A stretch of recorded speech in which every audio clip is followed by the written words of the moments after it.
Alright guys, and welcome back to part 3 of how to roofs. And well, the first episode we covered over basics of like overhangs, outlines, randomization, stuff like that, and also adding these little extra roof window slots.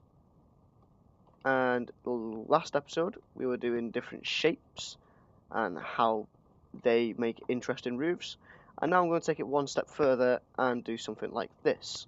So I'm going to need my clay block and some nether brick stairs. And nether brick stairs, this is Conquest specific right now. So what we want to do first is add a sag to the roof. Now a sag is where it dips in the middle. Well, that's what I call it anyway. So we're going to take out quite a large section of roof here. We've got what, 5 blocks there, 5 blocks there. So we can get rid of that block as well. So that's sort of the middle of our roof. Then we're also going to dip this down, sort of leaving a block either side. Do the same on that side. And then leave 2 blocks either side like that. Is this an even number? Must be 5 blocks. 5 blocks. 1, 1, 2. It must be an even number. And then just come along here like this. And actually, this is going to work out well that I'm using a different material to show you where the sag is, because then you can really see where I'm doing it. So as you can see, for that middle line, it's just going to dip down like that. Nice and simple, nothing special. And we're also going to take out a block either side of this, just so you can really see that sag come down. And bring this line all across here. That's looking alright. Bring that down by 2 blocks and just bring it across there. And you can just see it sort of sags down a little bit. Now, what I am actually noticing is that looks fine on that side because of this bit of roof. But here, it doesn't look so good. So what I'm actually going to do is knock that back by 2 blocks. Knock that back by a block. Knock that back by 2 blocks. And knock that by 1 block. And what we have now is a little bit more of a natural curve. I'm actually just going to do 1 more block each. How's that look? That's okay, but we do need to cut that back a little bit as well. Cut that back there. So I'm not actually going to focus on this side too much, only where I need to. So this side can sort of show as a before and after type of variant. Okay, so now we've covered the sag, which is just dipping it down and trying to keep it sort of level and looking normal. We don't need to worry about this side too much because this roof is really supporting this part of the roof, so it's going to be held up. Maybe you can dip it down by a block like that. Because this roof is quite high as well, we're also going to give this a bit of a sag.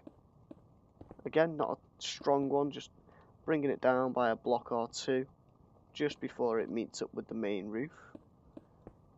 Leave that there. Put that in, get rid of that. And that looks okay. Bring that out like this.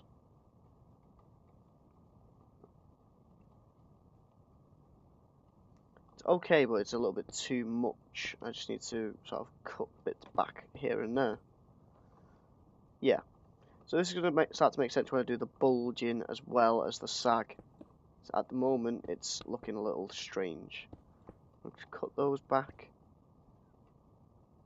And cut it back another block. There we go. Okay, so now you can see this really nice sag going on. Next thing we need to do is the bulging. Now the bulging is where the roof top goes up, and the best place to do bulging is where you have these windows. And to start off, I'm just going to do sort of this shape just to frame it, and then just cut back every now and then with a block. Maybe bring that up as well, and you can see you got this really straight line down the middle, and that's not too bad. But then you can just start to mix it up a little bit, maybe add bits in over here where it starts smoothing out and following the contours of the roof in that direction instead. You can see you got 2 blocks, then 1 block. It just sort of off-centers it. Do the same over here. Just gonna off-center this. Bring it down like that here. And that looks a lot more interesting, a lot nicer.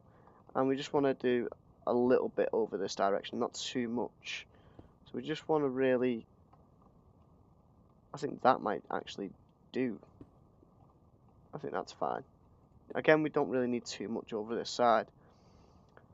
And that looks fine for a sort of basic randomization detailing. I mean, if you compare it to this side, you know, it's all sort of straight lines, nice and uniform, everything sort of perfect.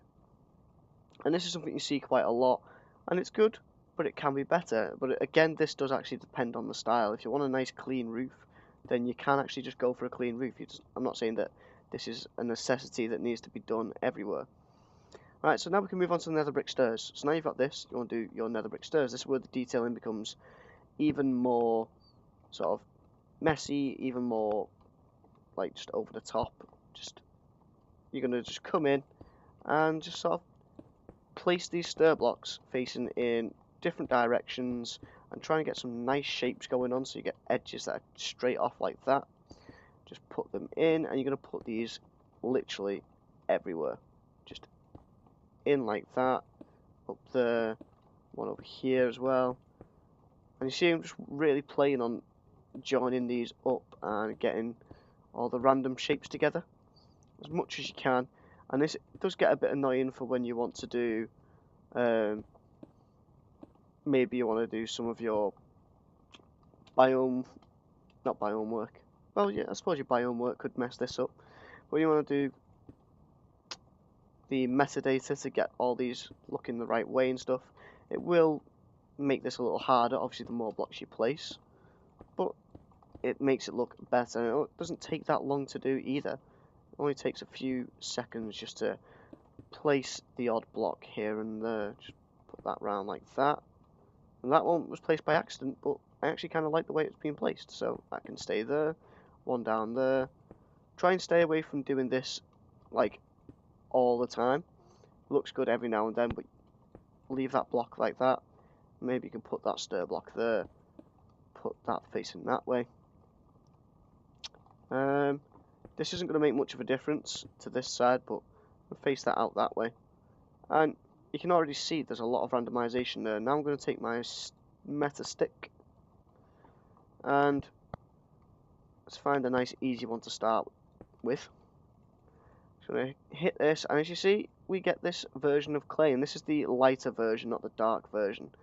And I'm just going to shift and left click to copy the block, shift and right click to place it around, and I do this for every side that's facing in the same direction. It just makes it a lot easier, like that.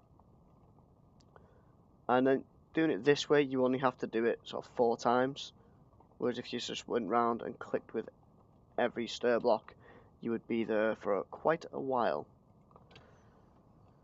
That's it for those, the stairs that are facing that way. Let's do these ones. There's a lot of these because this is the main side that we're on. So cover them up. Just going round. As you can see, there's a lot to click facing in this direction. Oh, there. 1, 2, 3, 4. There. There. And we're almost done. God damn it. There we go, on that one. And that's actually facing that way, so turn those, turn that. That one. No, we don't actually have any down here. Interesting. Change that. Do it that way. There you go. Yep, so right click with them. And we've got 2 left to change. It's that way, and this one. And then as you can see, Now you can't really tell what's a full block and what's not.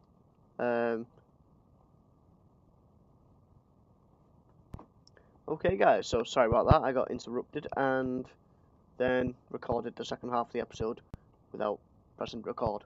Yeah. But didn't do too much. All I done was I went round with the blaze rod tool, changing the biomes of some of these stir blocks. I think I used deep ocean just because I'm pretty sure that doesn't mess up too many other biome specific stuff. So you've got like the light coloured stirs and the dark coloured stirs. Then use a world edit brush to mix up the full clay blocks as well. So if you look at this, it's a little bit more interesting. You've got different shapes, you've got the jagged edges of the stirs mixed in. And if I was to do this again and do this a little, and like sort of properly and more detailed, I'll probably do a lot more stirs and mix in the stirs like this a little more. You have like that, so you get these little gaps in the top of the roof. It's going to bug me now, I'm going to have to change the methods. That one there, and there we go, that one there. So you get those sort of nice cuts in the roof, and that really adds to the jaggedness. Now if I just walk to my P- plot, where the concept that I was going at, you can really see that I've really used the stir blocks a lot in both of these two houses, really. And you know, it adds with the broken down feel to the roof. You can actually see through into the building. Now that wasn't deliberate, but it adds to the style in a way. Maybe your OCD doesn't want that, so you can flip it round. It doesn't matter too much. But as you can see here, where I've got the gap cutting and the full block, it really looks nice, really looks messy. Here as well, it's all, the stir blocks are a lot more prominent in this roof than in the one I've just shown you guys. But that's because I've sort of rushed through this episode to try and show you the basics of what I'm doing, and why I think it looks good. Alright guys, so that's it for this episode. I hope you guys have enjoyed it. If you have, don't forget to like, comment, subscribe, all that fun stuff, and I will see you guys in the next one.